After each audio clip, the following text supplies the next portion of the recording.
natay ga bukal-bukal diri nga tubig kay magama ta karon og mga vegetable. Nakoy cauliflower din nakoy siling labuyo o atsal. Dayon na ako diri oy pipino, napog ko diri oy tomato nga green.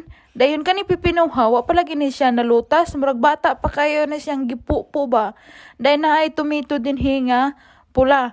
So magsugod ta og gutad ani nga ang carrots kay kani nga ang recipe karon maggamusta og mga vegetables.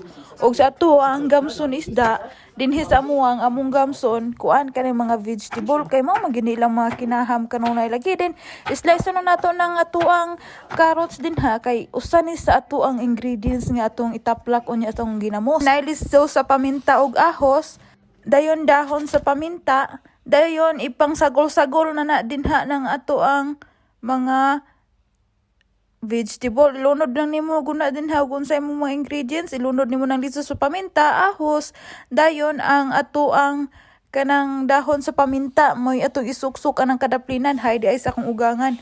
Siya moy gahikap-hikap ani. Dayon ang katong tubig nga init ganina nga gabukal-bukal ibubo nimo siya.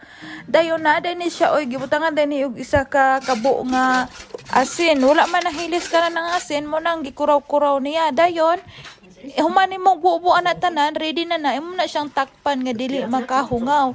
Kay i-leave na to na siya og 3 days.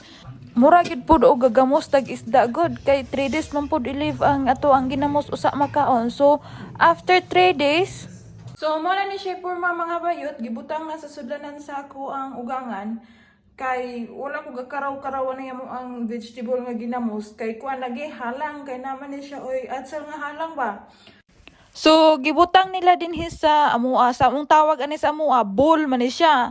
Ang among bowl sa amua, tagayanan og tuba og mamaligya. So, maura na. So, that's it. Thank you for watching. See you next vlog. And don't forget to share, subscribe my YouTube channel. Babu!